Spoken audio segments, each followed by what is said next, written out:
que a gente vai falar, hein? Tá até meio difícil. Cara, também eu não tive tempo de pensar em nada aqui, cara. Eu ia na raça. Vamos sair na raça. Vamos no coração, sempre.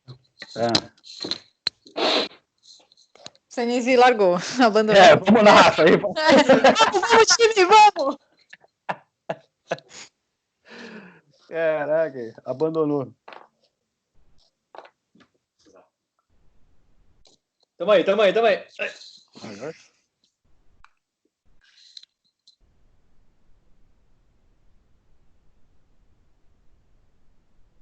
Beleza? Bora. Olá, nossos queridos ouvintes do Correspondentes Premier. Obrigado a vocês que ainda estão com a gente, acompanhando aqui o podcast, né, sobre a Premier League que não existe mais. Eu tenho que admitir que a nossa audiência deu uma caída, mas muitos ainda estão com a gente. E olha, espalha a palavra, a gente continua aqui e você tem oportunidade nessa época de isolamento, a gente vai se abrindo aqui falando umas coisas que nunca falaria em períodos de futebol, né? Porque a gente também tem que inventar. Não é isso aí, Ulisses? Renato Cedilha balançando a cabeça ali. Eu acho que a gente se abria mais antes, que a gente estava no pub tomando umas e a gente acabava ficando mais sincero. Tem essa também, né? Eu ia falar, João, que histórias são essas que você jamais falaria que você tá abrindo agora? O que você vai... Conta pra gente aí um segredo teu. Pode começar hoje, então. Pode João. começar, João. Conta aí. Calma aí, pô. Estamos abrindo só o episódio. Vamos aos poucos, né? Se quiser começar contando aí quanto dinheiro você tem guardado, a senha do banco, essas coisas, ainda me ajuda. Não. O negócio tá... Sei lá. Eu não vou... Calma. Não, mas pra falar uma coisa que a gente não costuma falar e que estávamos conversando antes da gravação começar, é que nesses dias de quarentena, e eu acho que vale para todo mundo, a montanha-russa de humor é muito grande, né? Tem vezes que você acorda mais bem-humorado, e aí você quer falar, você quer conversar, quer não sei o quê. Tem outros dias que você acorda e fala, não acredito que o mundo tá acabando. Então eu acho que é o mesmo para todo mundo, né? Eu imagino que vocês também estejam se sentindo assim, né? Não, é verdade. Inclusive, eu tive uma fase de dias, assim, terríveis. Acordava de mau humor, dormia de mau humor, passava o dia de mau humor. Renato adorava, ficava super feliz que a gente estava vivendo esse momento. Mas melhorei. Pode concordar. Na última hora ela tá bem, assim. Tá bem tranquilo o relacionamento. Ai, cara, mas eu vou te dizer que eu tava olhando as manchetes dos jornais, não sei se foi ontem, anteontem, as contracapas, né, de esportes, mas a capa de esporte, e aí tinha um ali que era assim, foto, a página inteira, foto do Darmian, do Manchester United, dizendo, Darmian diz que Rashford vai alcançar Mbappé e vai ganhar a bola de ouro. Falei, caraca, mano, tá feia a coisa mesmo, né, cara? Se o destaque da capa de esporte é o Darmian falando que o Rashford vai ser o melhor do mundo, mostra que o negócio tá complicado, né? Pois é. Tá feia a mesma coisa, tá faltando notícia, né? Na semana passada, você veja como as coisas mudam rápido, né? Na semana passada a gente até tinha alguma expectativa de que, olha só, futebol isso, futebol aquilo, já começaram a olhar notícia na Alemanha que 10 atletas, né, da Bundesliga testaram positivo para Covid-19, então você já começa a falar, ih, rapaz, né? Não, mas... Então, será? 10 no total, mas já tá tudo bem com eles. 10 não. faz desde o início, agora não, sim, tem claro. 3, né? Tem 3 que estão... Tem 3 que ainda estão, não, sim, mas o fato é de, né, vai confiar esse retorno aí agora mesmo e tal, né? Na verdade, eu nem vi se eram atletas ou se eram pessoas que fazem parte do circo todo, né? Porque isso também dá uma diferença grande, né? Mas enfim, né? Vamos ver, parece que ainda tem alguma chance de voltar, vamos ver. Mas uma coisa que ficou claro para mim, principalmente depois do título do Paris Saint-Germain, é que ser campeão assim não tem a menor graça, mesmo que seja o Liverpool. O Liverpool ainda é diferente, que não é campeão há 30 anos, mas mesmo assim, não tem a menor graça. Um time como o Liverpool, eu até arrisco a dizer que se a temporada não continuar, eu achava mais legal que ninguém fosse decretado campeão. Acho que ia ficar mais com a cara do Liverpool, assim, o título que a gente ganhou, mas não ganhou. Eu, sinceramente, porque ser campeão nessa situação, para mim, provou que... É lógico, de novo, o Liverpool é diferente, o Paris Saint-Germain tá, o quarto título seguido, todo mundo sabia que ia ser campeão, então é normal que seja mais sem graça, mas mesmo se fosse no caso do Liverpool, eu acho que ia ficar sem graça mesmo. Eu prefiro Mas mesmo se jogar 2 jogos aí de porta fechada, estádio neutro, da maneira que provavelmente será, também não tem tanta graça, né? Tava um pouquinho mais, mas... Mas um pouquinho mais, pelo menos é dentro de campo, né? Pelo menos você vai ver jogador comemorando gol, sei lá, levantando a taça ali na hora, talvez, não sei. Mas, pô, imagina como é que não... Isso, a minha coisa que fica mais na minha cabeça é o seguinte, como eles vão conseguir impedir uma comemoração nas ruas, por exemplo, em Liverpool, né? Óbvio que não vai ter parade, né? Mas não vai ter desfile, né? Mas, sei lá, você acha que a galera não ia surtar também, ia começar a sair pras ruas e tal, ia ficar todo mundo bonitinho em casa? No Liverpool, a torcida do Liverpool, digo, né? O prefeito lá já se pronunciou dizendo que era contra, né? A volta por causa disso, né? Com medo de juntar uma galera nas ruas. Não, eu acho que tem um negócio que também a gente tem que contextualizar, porque eu acho que as pessoas vão se juntar nas casas, porque aqui, a gente já falou isso várias vezes no podcast, não é tão fácil você assistir a Premier League. Então, qual é a discussão que está rolando aqui? A Sky e a BT, que são as 2 emissoras que transmitem a Premier League aqui na Inglaterra, elas vão ter mais jogos do que o inicialmente previsto, beleza. Mas aí eles falaram, não, todos os jogos têm que ser transmitidos, tanto é que eles estão tentando marcar jogos para não ter partidas no mesmo horário, para conseguir transmitir todos os jogos. Mas alguns vão ter que ir para a TV aberta. Mas aí o pessoal que está pagando pelo campeonato fala, pô, mas aí a TV aberta vai transmitir, a gente que está pagando, perdemos assinante já agora, com essa pausa, e vocês ainda vão jogar algumas partidas para a TV aberta. Então, assim, a Sky vai ter os principais jogos. Não é todo mundo que assina a Sky. Aí o que o cara vai fazer? Ele vai para casa da família, ele vai para casa do amigo dele, exatamente. Porque não vai ter pub para ir, né? Não vai ter pub para ir, exatamente. Então, assim, gente, é um problema. Muita gente não assina Sky, né? E vai assistir nos pubs os jogos, né? É bem comum isso aqui. Não, e para contextualizar para o pessoal no Brasil, que na verdade assim é igual no Brasil, porque no Brasil também ter a TV a cabo e mais ainda ter o pay-per-view é uma fortuna, né? Sim. Mas é que aqui no Reino Unido não tem futebol, como a Natália disse, na TV aberta. E aí você tem que pagar Sky Sports ou BT Sports, ou até tem jogo até que passa na Amazon, né? Embora seja um calendário pequenininho comparado das outras. Mas, enfim... Um pacote básico da Sky vai te custar aqui mais ou menos uns 30 pounds, umas 30 libras. Para você colocar o Sky Sports em cima, vai te custar mais 40 libras. É assim, tipo, mais que o dobro, entendeu? Do pacote normal de televisão a cabo aqui. E é bastante dinheiro. O salário é um salário aqui, uma pessoa que trabalha num pub aqui na Inglaterra ganha 10, 12 libras por hora, entendeu? Então veja quanto o sujeito tem que trabalhar para pagar o futebol ali no mês, né? Então, é difícil, né? É muita gente que vai conseguir, não. Ainda mais agora, no momento em que tá todo mundo perdendo emprego, os salários estão diminuindo.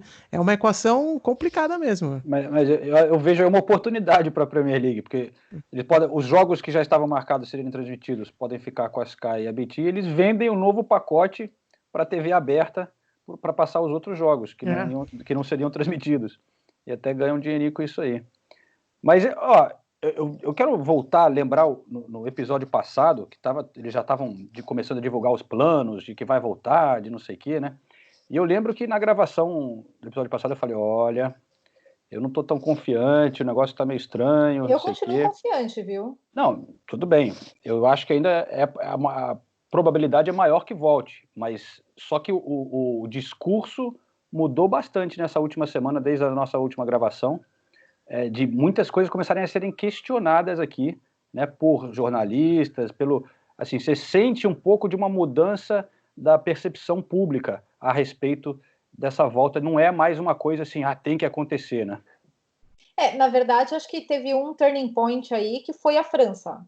Quando a França cancelou o campeonato, aí todo mundo falou, pô, peraí, a França tá cancelando, então tem alguma coisa errada. Porque até então, todas as indicações que a gente tinha de outros campeonatos, das outras ligas maiores, né? Porque eu não vou falar do campeonato holandês comparado com as 5 principais ligas da Europa.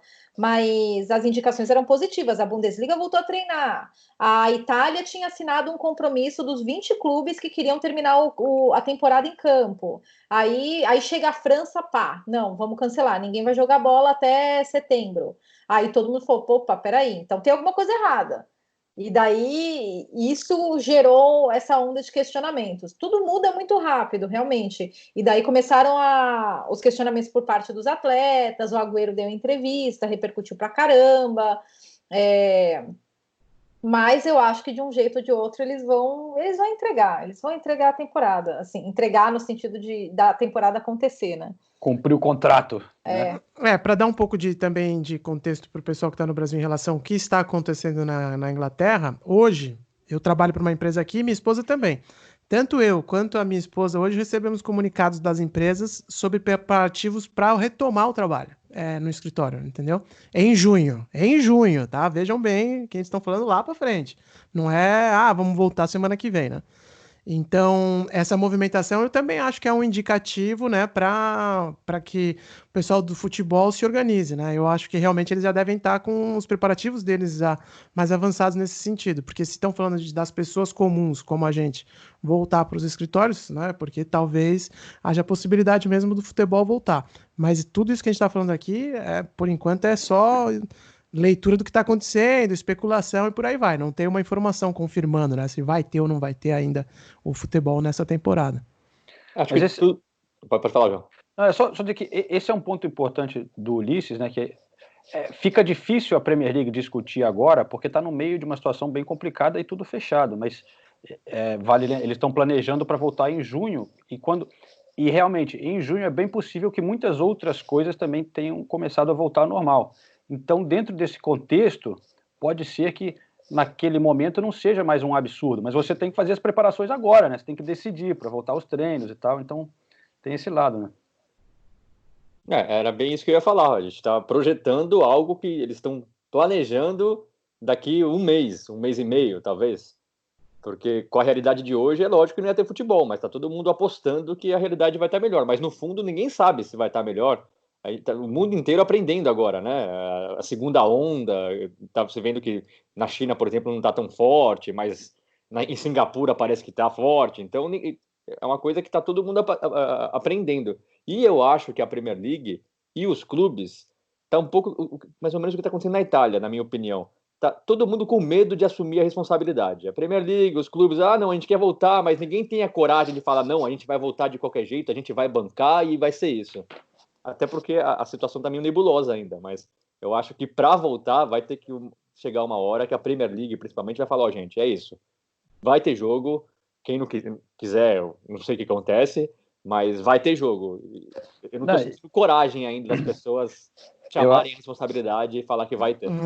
Eu acho que é exatamente isso, né? Toda vez agora que a Premier League faz um pronunciamento, eles falam, a gente vai votar quando for aprovado pelo governo. Né? Então, porque aí ele já joga a culpa lá, se acontece alguma merda, né?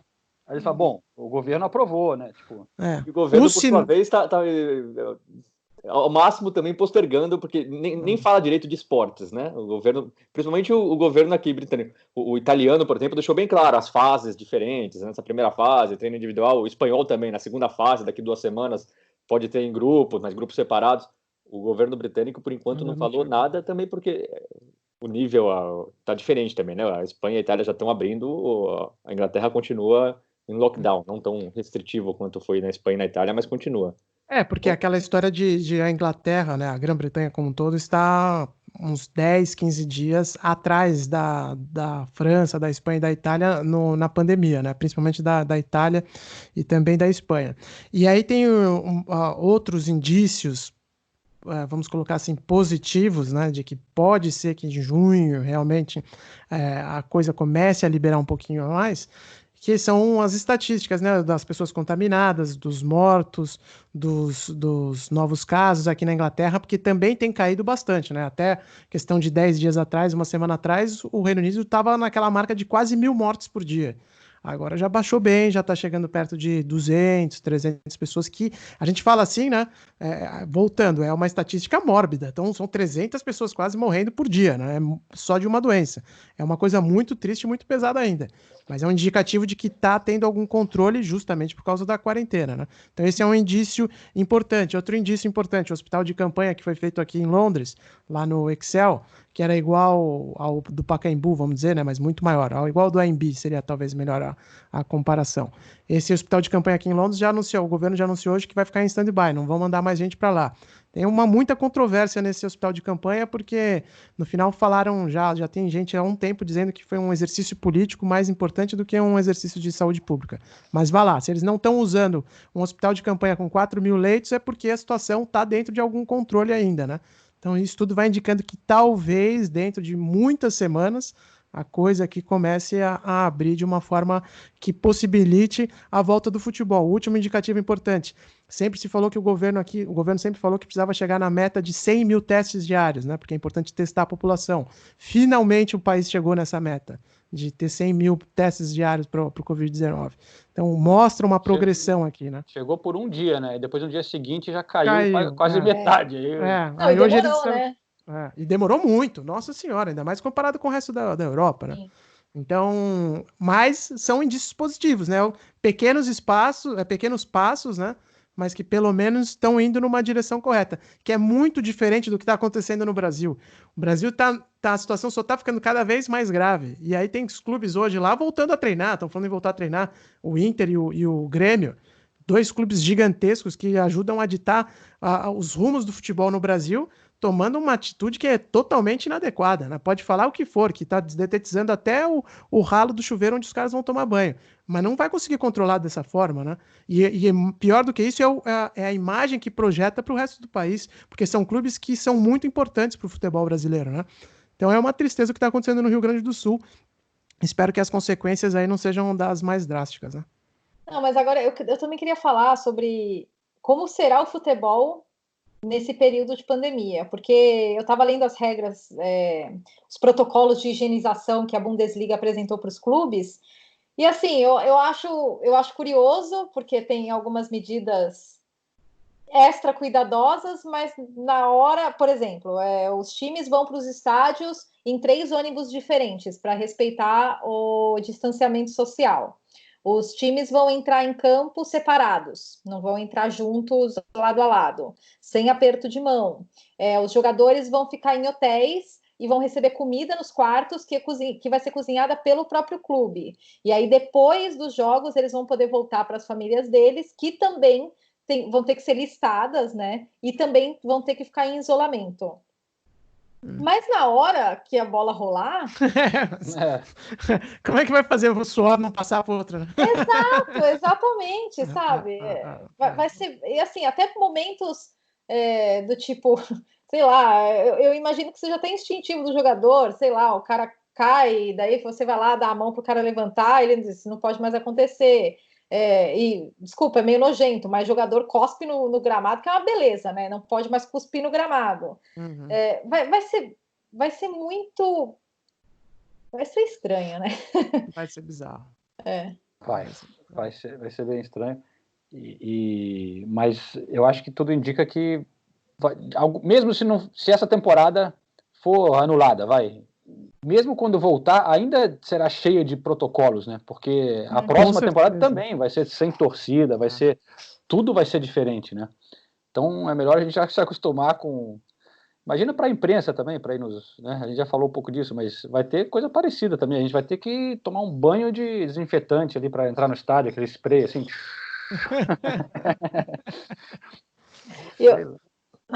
Então, eu acho que a próxima temporada também, né? Já começam a falar aqui que deve acontecer com portões fechados. E daí os clubes já têm que se preparar financeiramente, né? Porque apesar da receita de bilheterias não ser a mais importante, aqui na Premier League, né? Tem algum tipo de impacto, vai ter impacto na janela de transferências, enfim, vai ter uma série de impactos. Aí eu li uma notícia que achei curiosa, que o Schalke 04, que é a 7ª maior média de público da Bundesliga, eles já entraram em contato com os torcedores que têm o season ticket, né, o ingresso da temporada inteira, falando, então, pensa aí se você vai pedir o seu reembolso dos ingressos dessa temporada, e se você não for pedir, a gente manda uma camiseta especial para você. Então eles já estão ali tentando amaciar a situação, porque, né, vai fazer falta. E como que você vai fazer com o cara que tem o ingresso para a temporada inteira que vem, para a próxima temporada inteira? Pô, é uma receita importante. Vai ser... tem tempo pela frente ainda, né? Na Alemanha dá para pedir isso, porque lá não é um assalto, né, o ingresso. Aqui eu quero ver se convencer um torcedor do Arsenal a falar: não preciso de 2.000 libras, pode deixar aí. Pode, me manda uma camiseta. Te dou uma camiseta. Aí eu quero ver aqui na Inglaterra. Cara, mas voltando a essa temporada, né, os planos da Premier League, outra coisa que está começando a gerar discussão e polêmica aqui, né, nos jornais e tal, é a questão de como que vai ser feita em campo, né, e principalmente essa questão de que a ideia é jogar em campo neutro, né, eles escolheriam de 8 a 10 estádios, que seriam sedes para fazer esses últimos jogos, as últimas rodadas.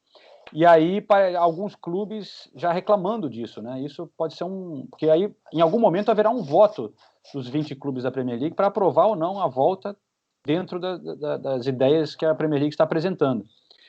E, de acordo com os jornais, e também um ou outro clube, como o Brighton, que já se pronunciou, né? Eles são contra essa ideia de jogar em estado neutro. Então, pode ser um outro negócio. E aí, o que dizem aqui também, é especulação, está vazando algumas coisas para a imprensa, é que alguns desses clubes que são contra estão dizendo assim, a gente é contra, mas se vocês combinarem que não vai ter rebaixamento, aí a gente aceita, a gente joga. E então, cara, ainda vai ter bastante discussão aí pela frente, né? Com certeza, com certeza.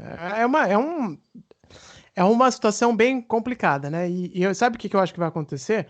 Algo semelhante do que está acontecendo na aviação civil aqui na Grã-Bretanha. Para dar o exemplo de novo. A British Airways virou e falou: não, a gente não vai precisar de ajuda do governo, porque ela quer tirar a Virgin do mercado. A Virgin está numa situação muito pior que a BA financeiramente. Então eles falam: não, a gente não é a favor do governo socorrer as aéreas. Para a Virgin quebrar, e aí eles ficam sem concorrente. Vocês acham que a mesma coisa não vai acontecer no futebol? Tipo, na discussão das regras? Não, jogar no estádio, como você falou, a gente aceita jogar de tal forma se não tiver rebaixamento. Aí os outros, se a vaga para a Europa for definida de tal forma, a gente aceita, sabe? Essas coisas, vai ter muita gente querendo levar vantagem, com certeza, né? Chega a ser meio triste, né, cara? Pô, os caras tentam se aproveitar em vez de, não vai ser justo para ninguém, cara, não adianta. Sempre vai ter né? Uhum. Você vai ter que aceitar alguma parada ali, tentar entender que chegar a um acordo de fazer da melhor maneira possível, senão não vão chegar a um acordo, né? Porque o argumento dos clubes de baixo é que o campeonato que vai ser disputado é diferente do resto do campeonato. Então, assim, eles vão jogar as últimas rodadas, eles não vão poder jogar. Eles já não vão ter o público, não vão ter o fator casa. Por mais que seu estádio seja escolhido, você não pode jogar no próprio estádio, né? Uhum. E daí você soma isso também. Com todo esse contexto, e daí você tem que rebaixar ainda por cima, então tudo isso tem que ser levado em consideração. Mas aí eu estava lendo uma matéria do The Telegraph, bem legal, que eles fizeram um perfil dos critérios que vão ser adotados e os estádios que têm mais chance de ser selecionados, que vão ser de 8 a 10, né? E daí eles listam aqui uns que têm mais chance e os que têm, assim, pouquíssima chance, né? Porque os critérios são acessibilidade, né? Eles querem estádios espaçados para evitar aglomeração na frente dos estádios. Então, tipo, aquele estádio com aquele recuo bonito, aquele espaço bem grande no entorno, longe do centro e fora de áreas residenciais. Ou seja, a gente acabou de descrever Enfield ao contrário, né? Porque Enfield não é o centro de Liverpool, mas é fácil acesso do centro e é extremamente residencial. Então, Enfield e Goodison Park estão assim, praticamente descartados. Estádios que têm boa chance de ser escolhidos. Emirates Stadium, apesar da acessibilidade, ser uma área residencial, tem a questão das escadas, que também ajuda a dispersar o público e do entorno. O Amex Stadium do Brighton também é assim. O Amex não fica no centro e ele fica numa área bem, bem isolada, né?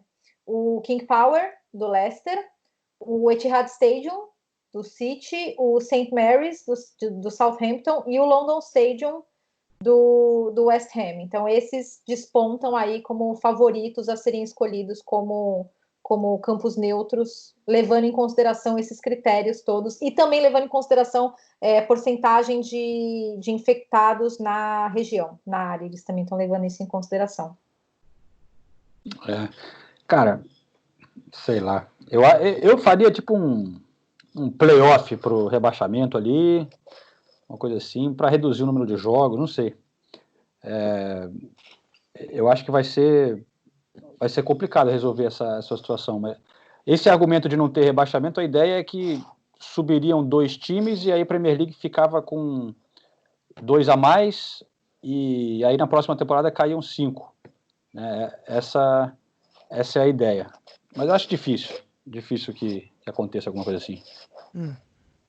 Era para ter... Eles se reuniram na semana passada, né? E falaram que a Inglaterra até tinha chance boa de ter uma definição na semana passada, mas refugaram, né? Eu não sei qual que é a próxima janela de tomada de decisão, aí, se eles estão anunciando isso, né? Quando vai ter mais uma reunião dos clubes ou algo do tipo, né? É segunda que vem. Segunda que vem? Teoricamente. Ia ser na quinta, ia ser na sexta, na verdade, mas aí o nosso primeiro-ministro avisou que ele vai falar do afrouxamento das medidas só no domingo, né? Uhum. E daí eles empurraram para segunda, porque não adianta ter uma reunião na sexta, sendo que você não tem posição no oficial do governo, né? Exato. Porque vai casar com o fim fim do prazo determinado dessa atual quarentena, né? Mas que certamente vai ser prorrogado, né? Mas eu vou falar, a gente está falando isso toda semana, que a cada semana muda o sentimento, muda... Eu tô bem, assim, tendendo a achar legal que tem que fazer tudo para voltar mesmo, porque uma hora a gente tem que voltar à vida. A vida normal, não. A gente não vai voltar à vida normal. A vida normal, se voltar, vai demorar muito. Mas eu acho que, sabe, a gente está aqui em confinamento, essa é a 7ª semana já, né? Uhum. Os resultados parecem que agora estão saindo, diminuindo o número de mortes. Todos os governos do mundo estão entendendo melhor como lidar. Então, eu acho que é válido você tentar maneiras de voltar o máximo possível à vida que você tinha anterior. Deixar bem claro, se tiver muito risco para jogadores, eu não sou não estou de acordo com isso, mas eu acho que tem que ser feito um esforço para voltar à vida mais normal possível. Uma hora a gente vai ter que tentar. Então, eu não concordo com a postura do governo francês, por exemplo, todos os eventos esportivos ou culturais, com público ou sem público, são proibidos até setembro. Setembro são 3 meses. A gente não sabe como é que vai estar daqui 3 meses. Então, eu acho que é uma medida muito drástica para tomar. Eu até entendo a decisão da Federação Francesa, da Liga Francesa, de encerrar, porque foi uma determinação do governo. Você vai até setembro, você não vai voltar a temporada em setembro. Então, o que você vai fazer? Agora, eu concordo com essa medida de não mais 2 semanas. O Pedro Santos, por exemplo, da Espanha, está fazendo sempre isso. Quarentena, mais 2 semanas. Porque está todo mundo aprendendo a lidar com a situação que está sendo apresentada. Então, mas eu acho que, principalmente nesses principais países europeus, a gente já vê a Áustria abrindo, por exemplo. A Áustria já tem salão de beleza está aberto, com novas regras, só pode entrar um cliente por vez, todo mundo com máscara, os profissionais com luvas. Então, estão sendo feitos testes, né, com o máximo de segurança possível. E a gente está falando de novo, para daqui 1 mês e meio, 2 meses voltar, eu acho que não pode abandonar essa chance. Tem que lutar até o final, vamos tentar fazer. Mas é que o problema é o que está envolvido, né? Se você for pensar assim, o que você citou, tudo que você falou faz muito sentido, com certeza. A questão que eu acho que é importante também levar em consideração é que a França chegou a ter 1.500 mortes por dia, né? E por isso que eles estão bem cautelosos por lá. E a outra coisa é que o problema de você deixar no ar essa expectativa de possibilidade e tal, ainda mais num país em que a quarentena não está tão bem, não está tão restrita, né, quanto aqui a Inglaterra, né? Se a gente for comparar a quarentena da Inglaterra com a quarentena da Espanha, que criança não pôde sair de casa por quase 2 meses, né? Aqui está bem mais relaxado, ainda que seja muito séria também a quarentena aqui. Então eu acho que quando você elimina a possibilidade de falar, não vai voltar em junho, se evita situações como as que já estavam acontecendo aqui na Inglaterra, né? De os clubes irem deixando os jogadores voltarem a treinar, de os jogadores mesmo indo para os parques e treinando e tal. Agora já lá na França tá claro. Falou, mano, você tá onde, velho? Fiz a entrevista com o Dante outro dia, ele tava lá na Bahia. Agora não vai voltar mais, por que ele vai voltar? Entendeu? Então, tipo, eu acho que tem esse lance também, de pelo menos você deixar claro para todo mundo.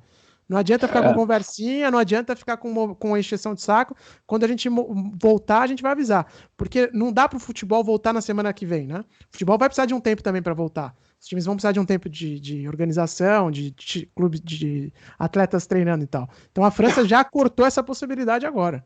E eu acho que talvez, por isso que dá para entender também um pouco a posição do governo francês, né?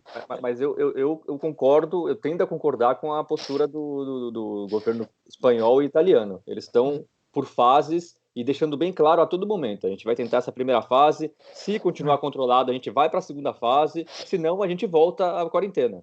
Então, eu concordo mais. E você falou da quarentena aqui no Reino Unido, que realmente é muito mais leve do que a quarentena na Espanha. Eu acho que isso tem um ponto a favor só. Eu até estava conversando com a Nathalie sobre isso. A gente viu as imagens da Espanha no sábado, que foi o primeiro dia que as pessoas puderam sair de casa. A praia de Barcelona parecia assim... Estouro da boiada.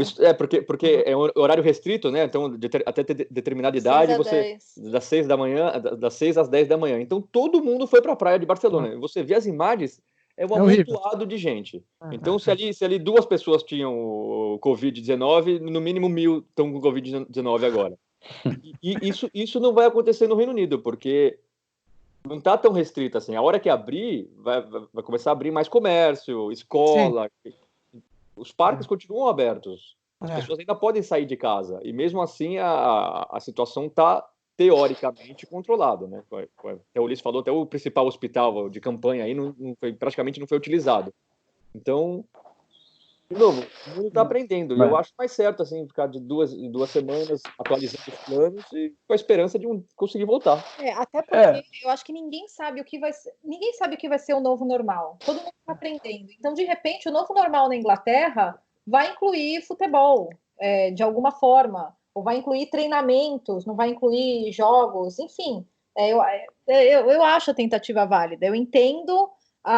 o receio, porque tem que ter receio, e algumas coisas não fazem sentido, né? Eu acabei de falar, você pode tomar todos os cuidados de higienização do mundo nos estádios, mas na hora do jogo vai ter jogador se pegando, entendeu? E aí você vai fazer como, né, com isso? Por mais que você teste 2 vezes por semana e tudo. Mas eu acho que você tem que tatear. A França escolheu que o novo normal deles não vai ter futebol, não vai ter grandes eventos, não vai ter nada disso. Se eles estão mais certos do que o resto, a gente vai saber só. Mas eu acho que, assim, eu também acho que tem que tentar e ficar pensando nas opções, mas ao mesmo tempo eu acho que eu concordo um pouco com o Ulisses e com essas coisas da França, porque também vale para todos os eventos esportivos, né, e eventos culturais, para você também começar a poder planejar a sua vida, né, porque você ficar nesse limbo, até para os jogadores, os caras estão ali sem saber se vai poder, se não vai. Se o cara fala, pessoal, não vai dar, a gente só vai voltar em setembro, você está aí de férias agora, vai cuidar da sua vida, né? O cara pode também dar uma relaxada e ficar do que ficar nessa situação assim, esperar. Mas o cara é um jogador profissional.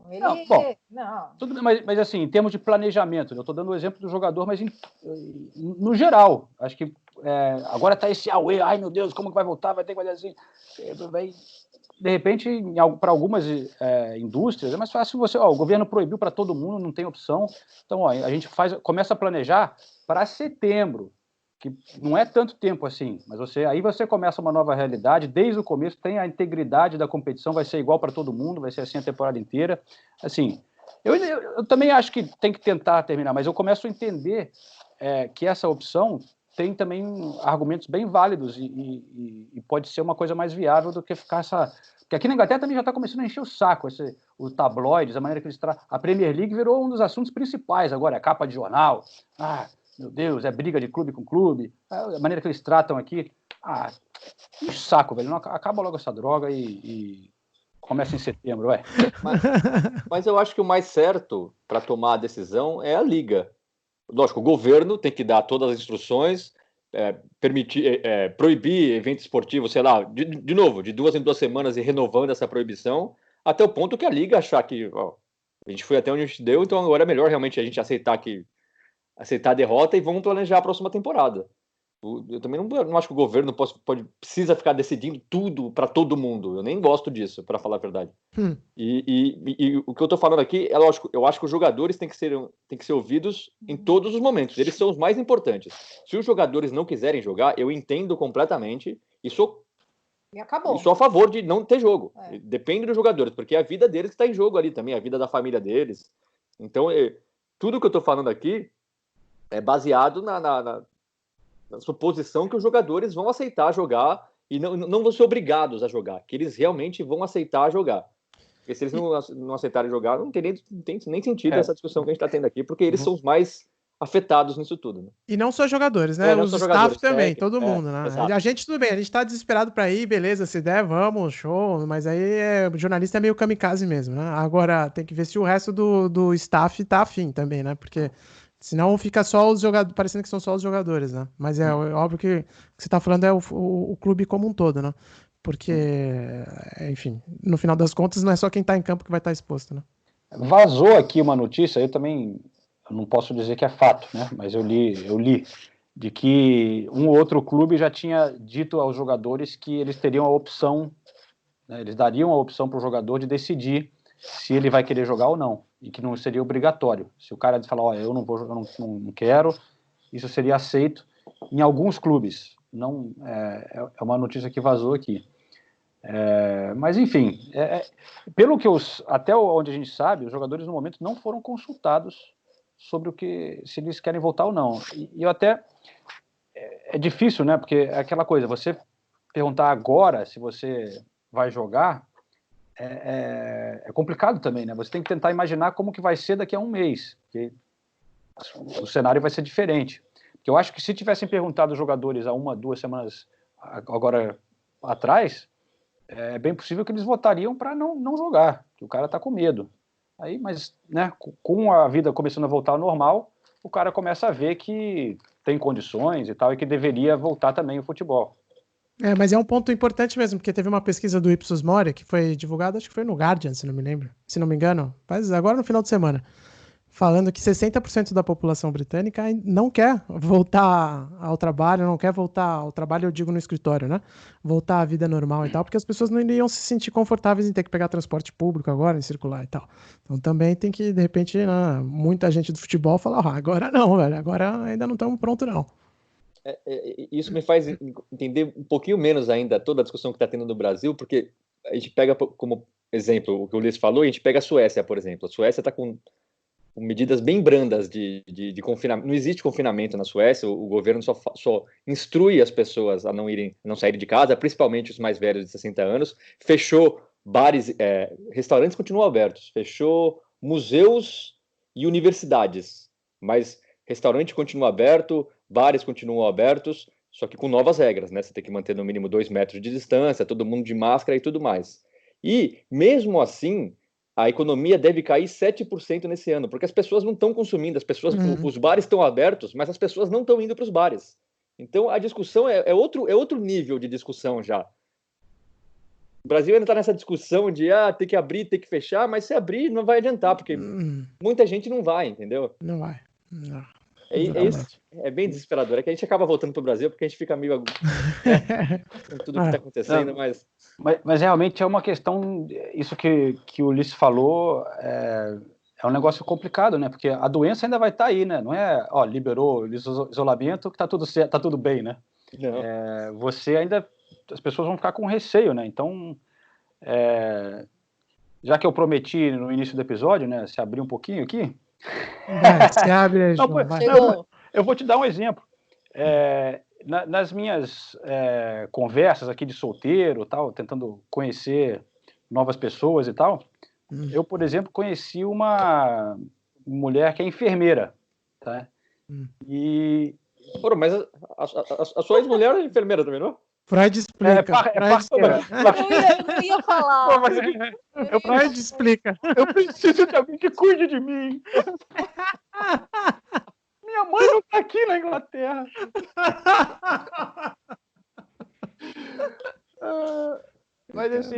Mas aí, cara, você fica pensando, quando acabar o isolamento, mas aí, vamos dizer que o Boris Johnson diz agora na quinta-feira, domingo, que acabou o isolamento, você pode, se quiser sair, tá beleza. Mas e aí, cara, eu vou encontrar a enfermeira? A mulher trabalha no hospital, cara, o risco dela pegar o negócio, a chance de eu pegar... Então a vida, você fica, né, você fala assim, caralho, então para a vida voltar ao normal vai ser complicado, né? Vai ser dose. Então, Exatamente. para voltar ao parecido com o que era normal, é só quando sair a vacina. Não tem jeito. É só com a vacina. Não tem jeito, porque todo mundo vai ficar receoso. Todo mundo. A gente estava conversando sobre isso também. Quando é que a gente vai conseguir ir para casa de alguém e se juntar uma galera para beber? Eu não sei, eu não consigo imaginar esse cenário tão próximo. Porque, de novo, por mais que as medidas vão saindo, assim, não vai se sentir à vontade, assim. Ainda mais, eu e a Nathalie, pelo menos, a gente mora só nós dois. Mas imagina, tem gente que mora com mãe, não sei, mais velho, o pessoal mais velho que acaba sofrendo mais. Eu não sei, eu não vejo isso acontecendo tão cedo. Então...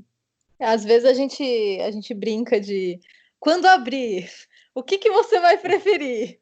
Fazer tal coisa ou ir para tal lugar, né? Mas assim, na verdade é tudo muito abstrato. Eu lembro que quando começou, eu falei, ai, nossa, quando abrir, bem quando começou, ai, quando abrir, eu quero pegar o metrô e ir lá para o centro de Londres e passar o dia lá no centro e, nossa, e beber, tomar uma na beira do rio e não sei o quê. Agora eu já tô assim, bom, quando abrir, talvez seja melhor pegar uma bicicleta, porque você vai estar com medo. Aí, tá, mas os pubs provavelmente não vão estar abertos, né? Não, então já me contento em dar uma volta na beira do rio. Ou seja, as expectativas elas vão baixando muito, né? Porque tudo, sua noção do que vai ser o novo, a nova realidade vai mudando. Né? E os pubs aqui, né, eram sujos pra cacete, né, velho? Aquele bar que ninguém nem passa um pano no bar, a mesa nojenta. Você bota o copo assim, o copo gruda na mesa, né? Difícil às vezes levantar até, cara. Que você entra, sente aquele bafo quente, assim, né? Oh, meu Deus. Não tem janela, é um lugar que é feito pro inverno, né, cara? Não é aquela coisa arejada. Aquele carpete. Nossa, que não é lavado há 150 anos, porque os pubs aqui tem tudo 150, 100, 200 anos. Pô, aqui, aqui atrás tem o da Spaniard Inn, né? Perto de vocês também, que tem de 1585, imagine. Mas sabe o que eu acho que vai acontecer? Eu acho que, não sei se foi aqui que a gente já falou sobre isso, que nos pubs antigamente, claro, podia fumar, né? Até 2006, acho que 2006, 2007 podia fumar aqui no pub. E aí quando proibiu fumar dentro do pub, nas primeiras semanas, primeiros dias depois, né, que você entrava no pub, você falava, mas que cheiro é esse dentro do pub? Porque o cheiro muda completamente, não tem mais a fumaça do cigarro. Aí você começou, aí era uma mistura, eu lembro muito bem de ter lido uma coluna na época dizendo que era uma mistura de cheiro de urina com cerveja, com amendoim, com suor. E todo mundo falou assim, não, volta o cigarro. Mas uma coisa que você vê também muito de lá para cá, Ulisses, você que viveu esse momento, o quanto essa mudança afetou na estética e no ambiente dos pubs e dos bares, né? Porque quando podia fumar dentro, você praticamente não tinha espaços do lado de fora, né? Uhum. Todos os pubs e bares dão um jeito ali de abrir um jardinzinho, de fazer um espaço externo. Então eu acho que essa coisa do Covid vai ser um pouco assim também, né? Muitos negócios e bares estão tendo que adaptar o espaço para uma nova realidade, que a gente vai olhar depois e voltar. Pô, você lembra como que era antes do Covid e tal? Com certeza. E eu fico pensando, pô, será que eu vou jogar futebol também? Não.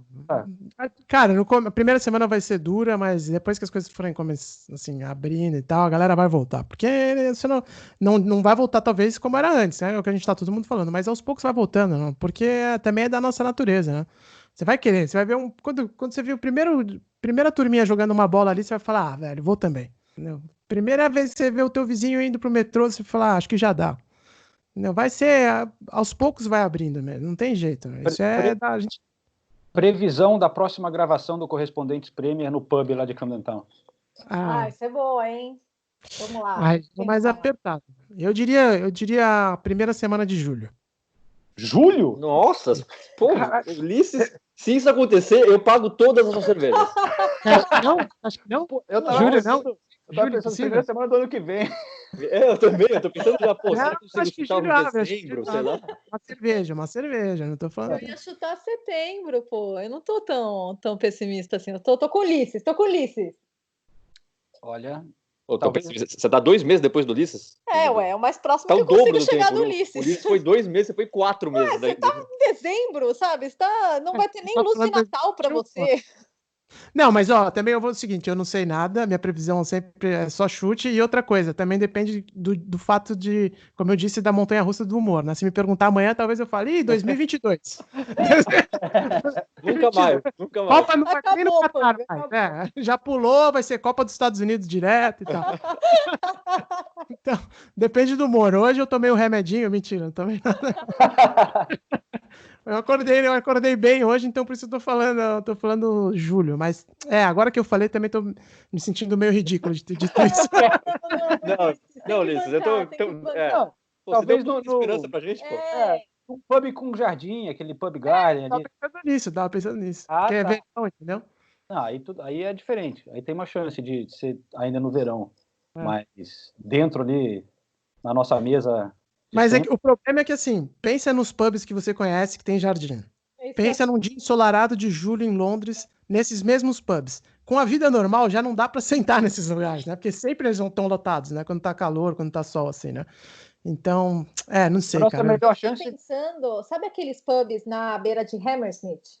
Que é bem na beira do rio. Tem Sim, dois pubs, um colado do outro. Tem outros, né? Mas assim, eu lembro de dois específicos. E assim, normalmente no verão, puta, é um dos lugares mais legais para se ir, né? Porque, nossa, é mó astral, o pôr do sol lá é bonito, na beira do rio. Você vai lá, entra no pub, pega a sua bebida, sai e fica bebendo lá na beira do rio. Já fica cheio. Eu fico pensando, como que esse pub vai abrir de novo? E assim, como que ele vai controlar as pessoas na beira do rio, sabe? Só você botar a polícia lá, eu não sei, eu não consigo nem imaginar. Não, então vamos marcar assim, ó. Num dia chuvoso de outubro, aquela chuva, friozinho, a gente vai de casaco com guarda-chuva gigante, senta na mesa do lado de fora do pub e só assim vai dar. Os microfones vão adorar. Vou adorar. Bom, enfim, eu acho mais que... feliz com a previsão do Ulisses, eu porque meu do João. Pessoal, temos que encerrar aqui, todo mundo tem outros trabalhos pela frente. A gente vai encerrar com alguma recomendação. Eu confesso que eu não me preparei para esse momento. João, momento de saia justa, né? Se alguém tiver alguma coisinha aí na ponta da língua. Eu tenho. Opa, então.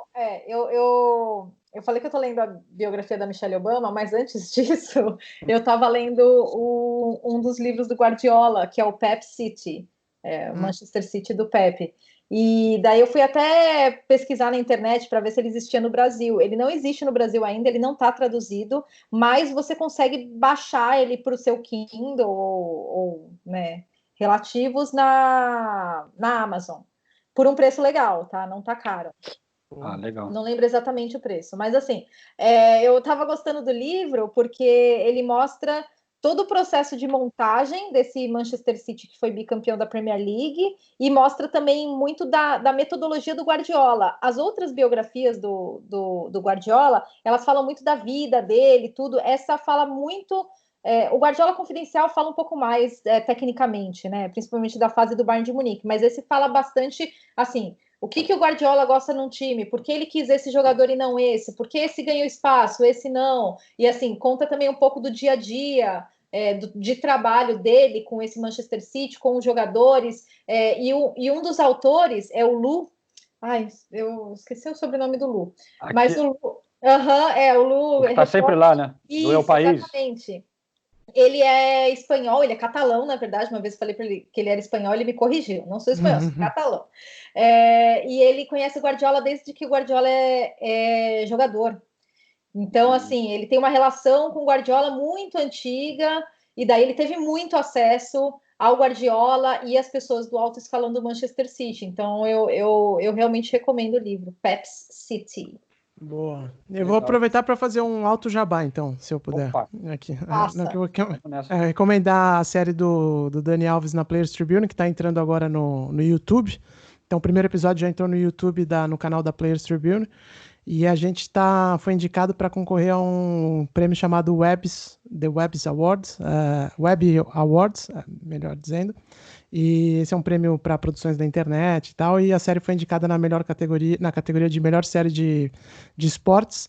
A gente está concorrendo contra uma série da ESPN também, que é sobre basquete, da ESPN americana. E é essa série que está liderando no momento. Então a gente precisa do voto de vocês na categoria do voto popular, né? Tem uma que é do júri também, da academia do Web, mas tem uma categoria que é voto popular. Então, quem quiser assistir e gostar da série do Daniel Alves está no canal da Players Tribune, e o link para votar está no meu Twitter, lá no @UlissesNeto. No meu tweet fixado, tá lá o link para votar no Web Awards. Eu votei e eu achei que vocês estavam ganhando. Pelo menos quando eu votei. A gente estava ganhando, mas deu uma virada. Deu uma virada aí, né? A gente estava ganhando na semana passada, mas é um prêmio americano, né? E aí a gente tem uma série de futebol com o Daniel Alves, que, assim, Daniel Alves é conhecido no mundo inteiro, óbvio, mas nos Estados Unidos nem tanto, porque, né, os americanos não ligam para futebol. Mas você então, isso tá... E aí a série do basquete virou. Obrigado por avisar, Ulisses. Eu vou entrar lá e votar pela ESPN, tá?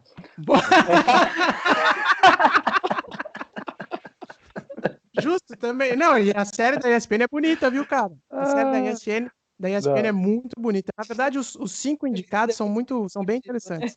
A série da ESPN é linda, sobre basquete. Eu não assisti todos os episódios, porque eles não liberaram todos aqui para Inglaterra, mas o que eu vi é uma baita produção. Tem uma série da Nat Geo também, que é bem legal, e uma do Olympic Channel, que também está concorrendo na mesma categoria, que é de maratonistas na Coreia do Norte. Vai vendo. Só coisa fina ali. Maratonistas na Coreia do Norte? Pô, essa me interessou, hein? Quero ver. Vou votar nessa. Não faz isso. Vou retirar meu voto na sua e vou votar nessa aí, do maratonista na Coreia do Norte. Não, tô brincando. O trabalho do Ulisses, cara, sensacional. Vale conferir esse especial do Alves. Pô, o cara foi 53 vezes pro Brasil no último ano aí. Tem que votar no cara, né, pô? É verdade. Exatamente. Desfalcou o correspondente Premier várias vezes, né? Várias vezes. Não, você tem que me ajudar a manter meu emprego, né, cara? Nessa época de Covid-19, sem futebol, ninguém sabe o que vai acontecer, né? Se eu chegar pro meu chefe e falar, olha, pelo menos eu ganhei aí o troféu aí, o Web Awards. Mas falando no negócio de basquete, eu não vai ser minha recomendação, porque eu não vi ainda, mas dizem que a série sobre o Chicago Bulls do Michael Jordan... Nossa, a gente tá viciado. Espetacular. Todo mundo, né? Todo mundo. Dizem que é muito foda, né? Aliás, isso serviu também para eu pensar como a gente sempre fala disso, né? Não aqui no Correspondentes, mas os jornalistas esportivos em geral, como os outros esportes foram maltratados nos últimos anos, né? A gente vê uma série dessa e fala, pô, basquete, há quanto tempo que as pessoas não falam de basquete e tudo mais? No Brasil, né? No Brasil, principalmente, mas não só no Brasil, acho que no mundo inteiro, assim, o esporte, no geral, assim, tá sendo esquecido, assim. Então, sei lá, eu também fiquei pensando sobre isso. Tentar, depois que a vida voltar ao normal, tentar me ligar mais nos esportes em geral, porque a gente acaba vivendo muito, né? Nosso trabalho acaba sendo 99% Premier League, e os horários também não ajudam, né? Principalmente nos esportes americanos. Aqui o horário é horrível, 3 horas da manhã. Mas sempre gostei tanto de basquete, essa época aí do Michael Jordan, por isso que eu tô gostando, porque eu amava basquete, acompanhava basquete que nem um louco. Mas depois dessa época... a série também, hein? E a série da ESPN lá nos Estados Unidos não tá passando na Netflix, nos Estados Unidos tá passando pela ESPN.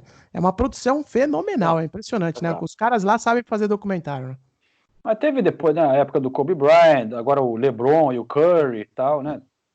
No Brasil a NBA é fortíssima, né? Não, mas eu tô usando o basquete, a NBA, mas... Porque, por exemplo, também... acho que a Sport TV reprisou final da Olimpíada de Atlanta, o Brasil perdendo para os Estados Unidos. Pô, tanta coisa que a gente nem liga mais, né? A gente viu o basquete brasileiro totalmente largado. As meninas até que foram bem, conquistaram o título, mas na raça, não tem ajuda nenhuma. Sabe? Então, pô, tomara que... Eu acho difícil que isso aconteça. A gente vê Bauru, por exemplo, time tradicionalíssimo de basquete no Brasil, acabando, fechando as portas porque não tem dinheiro. Sabe? Eu tenho esperança que alguma coisa vai mudar e talvez eu esteja sendo ingênuo, mas eu torço para que isso aconteça. Cara, olha, só para encerrar aqui, eu não dei a minha recomendação, eu lembrei, como a Nathalie falou do livro do Guardiola, eu lembrei aqui, uma recomendação vai ser mais geral, a galera conferir no Brasil a editora Grande Área, que é uma editora que fez a tradução de vários desses livros, né, e vende no Brasil. Eu não sei, acho que esse daí, da Nathalie, você falou que não, né, Nathalie? Mas eles têm aquele livro do Não, Klopp. Confidencial, foram o Pré eles e o Klopp também. Tem o do Klopp, do Rafael Koglingstein, tem o do Mourinho, Rockstar, do Luiz Aguilar, tem aquele do Jonathan Wilson, que é a Pirâmide Invertida. Tem o Ancelotti, Liderança Tranquila. Liderança Tranquila? Acho que é isso, Ancelotti. O Pirâmide Invertida foi traduzido, aliás, pelo André Kfouri, nosso companheiro. Só que qual é a razão que eu estou recomendando a Editora Grande Área? Outro dia eu vi no Twitter eles botando um apelo, vou até ler aqui o tweet deles.